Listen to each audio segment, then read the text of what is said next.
एक बार गांव में एक बूढ़ा अपने पोते के साथ रहता था। बूढ़ा रोज सुबह जल्दी उठकर भागवत गीता पढ़ने के लिए मेज पर बैठ जाता था। उनका पोता दादाजी की प्रशंसा करता था और अपने दादाजी जैसा बनना चाहता था, इसीलिए पोता दादाजी की तरह सब कुछ करने की कोशिश करता था।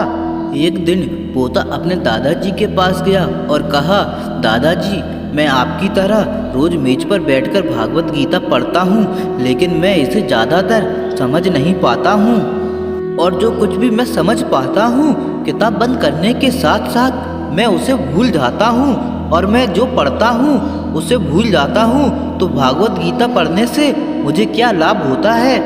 तब दादाजी एक कोयले की टोकरी पकड़े हुए थे। वह पोते की तरफ देखे और उसे कोयले की टोकरी देते हुए कहा, नदी पर जाओ और मेरे लिए एक टोकरी पानी लेकर आओ। दादाजी ने जैसा कहा लड़के ने वैसा ही किया, लेकिन जैसे ही वह घर पहुंचता टोकरी का सारा पानी निकल जाता। दादाजी ने मुस्कुराते हुए कहा, वापस पानी लेने के लिए नदी में जाओ और फिर से कोशिश करो, लेकिन इस बार थोड़ा तेज चलने की कोशिश करना। लड़का मान गया और इस बार नदी से पानी लेकर जल्दी घर पहुंचने के लिए तेज भागा, लेकिन इस बार भी घर आने के बाद दादाजी ने देखा तो टोकरी खाली थी। दादाजी ने पोते को फिर से कोशिश करने के लिए कहा, लेकिन हर बार रास्ते में टोकरी से पानी निकल जाता है और टोकरी खाली हो जाती है। लड़का थक गया और अपने दादाजी को कहा, दूर नदी से टोकरी में पानी लाना असंभव है, मैं आपके लिए पानी से भरी बाल्टी ले आ सकता हूँ। दादाजी ने उत्तर दिया, मुझे पानी की बाल्टी नहीं चाहिए, मैं चाहता हूँ तुम उस कोयले की टोकरी में से ही पानी हमारे लिए नदी से पानी लेकर आओ और कोशिश करो। लड़का जानता था कि यह असंभव है, लेकिन उसने अपने दादाजी की बात मानी और फिर से कोशिश की।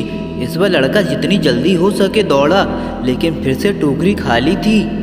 लड़का थक गया और उसने अपने दादाजी को कहा, ओह दादाजी, इस टोकरी से नदी से पानी लाना हमारे लिए असंभव है। दादाजी ने उत्तर दिया, तुमको लगता है कि यह असंभव है, लेकिन जरा टोकरी देखो। लड़के ने टोकरी की ओर देखा कि टोकरी बहुत साफ सुथरी दिख रही है। उसने देखा टोकरी से कोयले के सारे दाग हट गए हैं। अब कोयले की टोकरी अंदर और बाहर से साफ हो गई थी। दादाजी ने कहा, तुमने देखा कि टोकरी से अब सारे दाग मुक्त हो गए हैं। जब आप भागवत गीता पढ़ते हैं तो ऐसा ही होता है। तुम जो पढ़ते हो उसे तुम समझ या याद नहीं रख सकता है, लेकिन यह सब तुमको अंदर और बाहर से बिल्कुल बदल देगा। तो दोस्तों, हम आशा करते हैं कि आपको भागवत गीता की कहानी ज़रूर अच्छी लगी होगी और कृपया करके इस कहानी को आप अपने दोस्तों और परिवार वालों के साथ शेयर ज़रूर करें।